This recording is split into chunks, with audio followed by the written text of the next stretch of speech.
punta namin ng Switzerland, konti na lang yung maduming damit namin. Yun lang, papakita ko sa inyo yung laundry shop dito. Maghulog lang kayo ng coins, bibili lang kayo ng sabon, tsaka ng pangalan to, detergent powder. Ay, hindi pala, Downy. Or fabric softener. Fabric softener. So, ayan. Yan yung laundry shop. Siguro mga, mga 50 steps lang from our hotel. Yeah. Yan yung laundry shop. Ayan. Dito, magkano pa lang dito. Ayan, may mga numbering yung yung bawat example yan, 42. Yan yung yung fabric softener. Tapos narito yung sabon, number 44. Kunyari, gusto mong kumuha ng mga ganyan ng sabon. Pupunta ka lang dito sa may machine na to. Kunyari, number 44 yung sabon doon. Pipindot ka lang ng number 44. Pwede mo gamitin yung visa mo or yung card mo na gumagana or coins here or yung papel na or euro dito. Tapos yun. Tapos, pag napindot mo na yan, nabayaran mo na, huhulog dito yan. Huhulog dito. Kunin mo na, yun. Tapos, kapag naman, kunyari mag-laundry ka na. Ilalagay mo dito yung mga madadamit magdamit. Yan. Tapos, papasok na yan. Sasado mo na.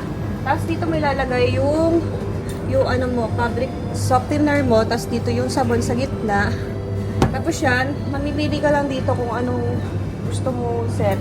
Ayan, may mga instruction naman dyan sa taas. Pero Dutch yata yan. So, gagamit ka lang dito ng Google Translate. Yan, para ma-translate mo paano yung step para mag-wash yun. Dutch of French? French pala, sorry. Tapos yung pagkatapos na, yan yung pinaka-dryer nila. Yan.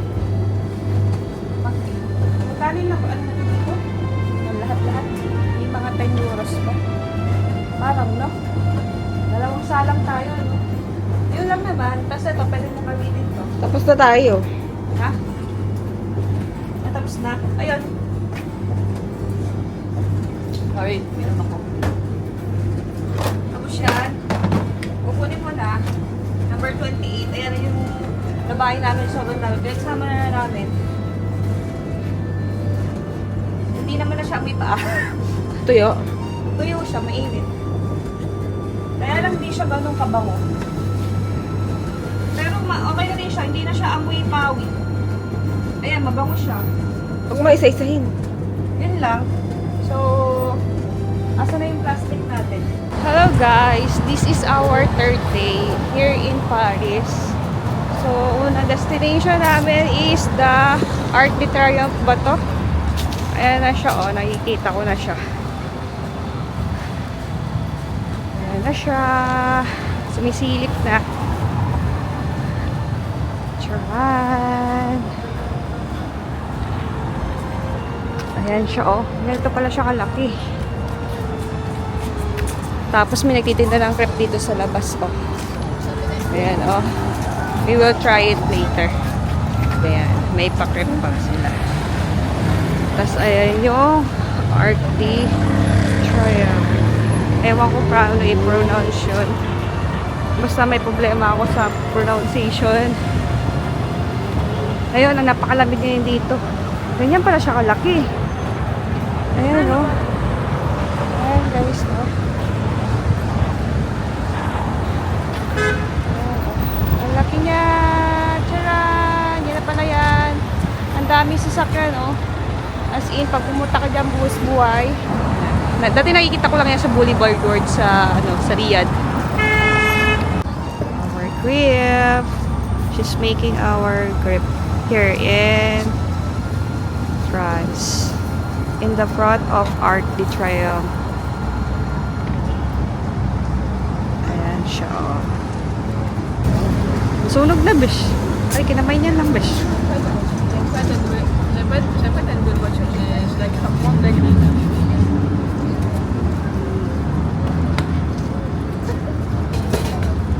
Basta hawakan niya pera. Ah, parang ano lang, no? Oo. Bakit na? Oo. Kaya mo na, naluto naman ba siya? Hindi nila mo Oo. Pag sumakit uli yung chan, meron naman emoji. O, diba?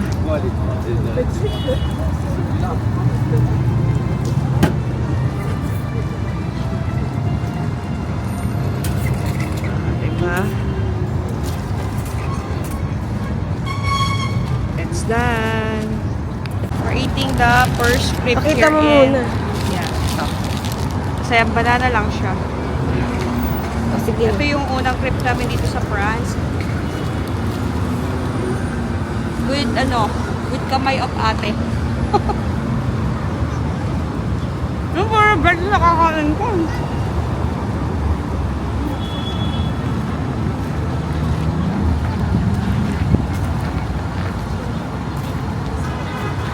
Masarap naman siya, bes. Ano? Masarap. Kaluto naman yung yung naghawakan ni ate ng pera. Sharp yarn. Sarap. Kasama yung itlog. Try mo. Ayan na yung art teacher ko. Ang daming nagpapapicture. Ang laki niya. Ayan yung paligid niya.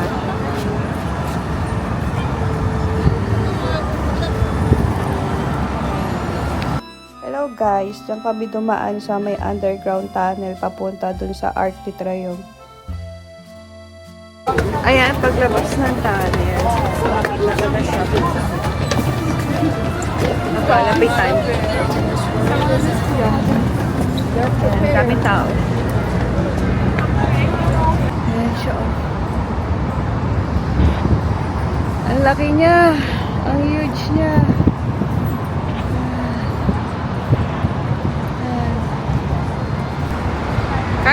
Kahit pala nakatagilid, nakaharap, ganyan siya kalaki. Parang same yung mga side niya. Punta lang tayo dun. Oh.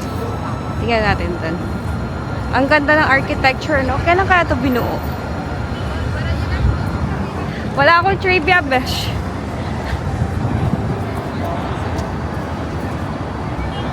Ayan, oh. Grabe. May mga nakasulat, pero mga Frenchman to.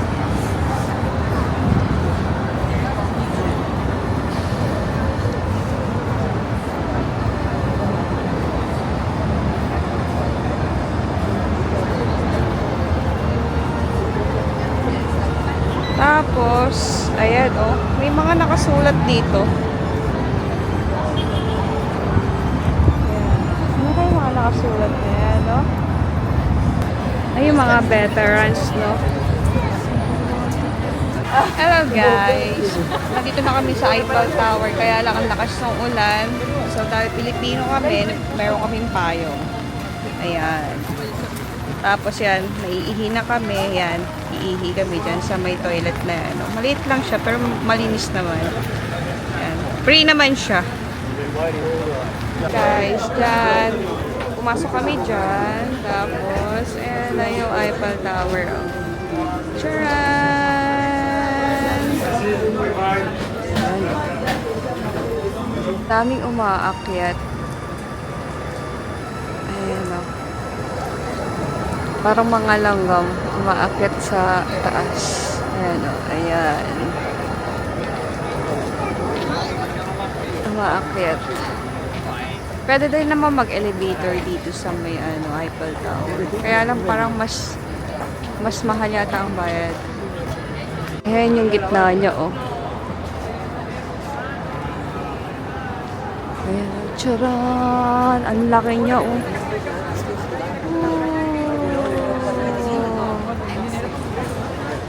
Ayan yung Eiffel Tower mismo. Ayan yung pinakagitna niya, oh.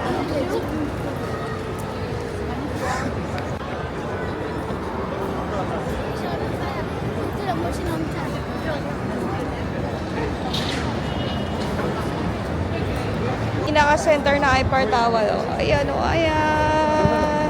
Ayan, hindi na kami akit dyan. Charan!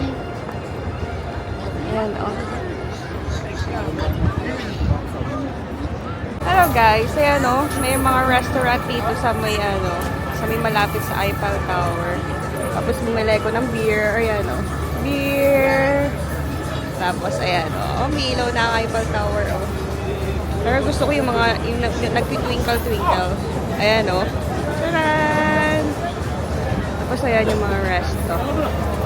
Tapos yan, yung bridge. Ayan oh. Hello, Eiffel Tower! Tinitignan niya yung yung Eiffel Tower. Ayun o. Yan! Ang daming tao. Halika na, Beshi May. Kahit tumulan, nagtitwinkle-twinkle siya! OMG! Hello, Eiffel Tower!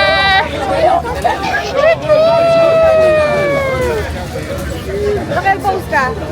Hello! OMG! Lakas ang ulan! Yeah, twinkle-twinkle! Hello, Eiffel Tower! OMG! Beshi! Saan ka na? Hello! Umuulan ngayon dito sa Paris! Hello! Kaya may payong kami, no? Yung payong namin. Nasa may payong natin, Besh.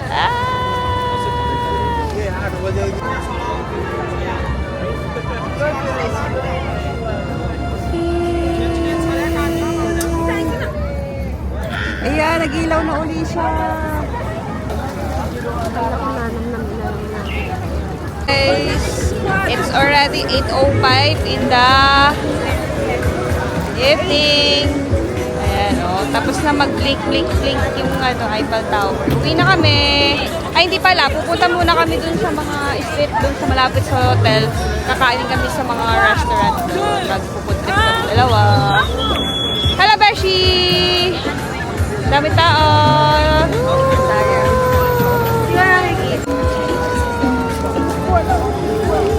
Balik ulit!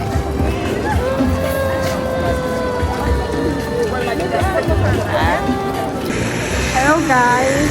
Nandito kami malapit sa Notre Dame Cathedral. Ayan. Tapos, mag-ano kami ngayon. Pupunta kami sa mga eskinita na yan. Magpo-boat trip kami ngayon ni Beshi May.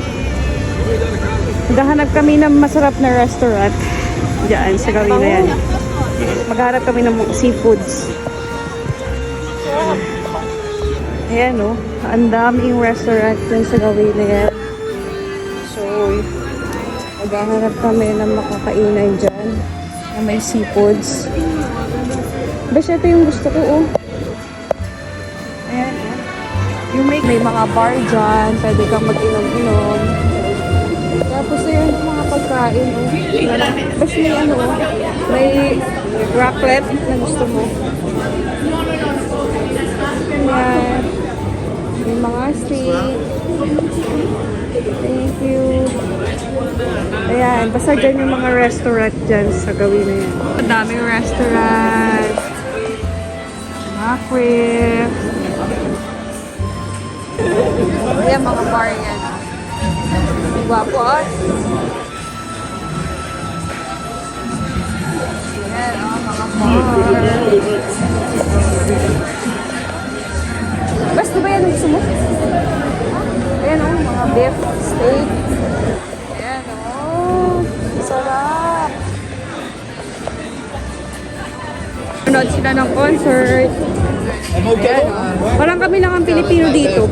Ayan oh, ang daming gwapo dito. Daming magaganda rin. Kaya nga. Gusto ko rito oh. Yan oh.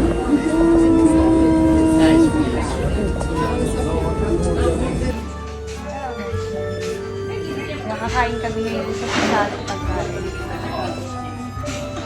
May pa-candle pa sila. Tapos may pa-night pa sila. Hey guys, ayan. Nag-order kami ng oyster. Tatry namin kung masarap. Oh guys, we're eating this one. Our dinner today. For her, taste that one.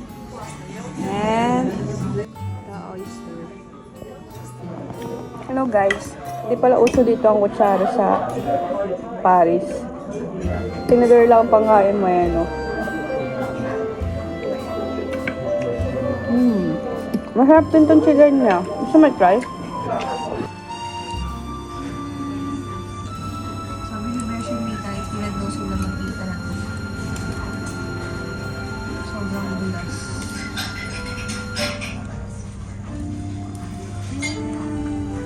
Gusto ko maraming lemon.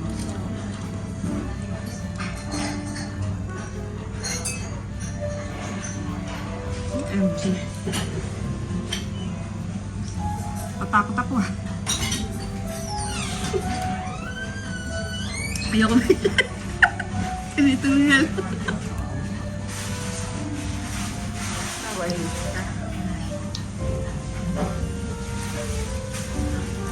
Ang lasa.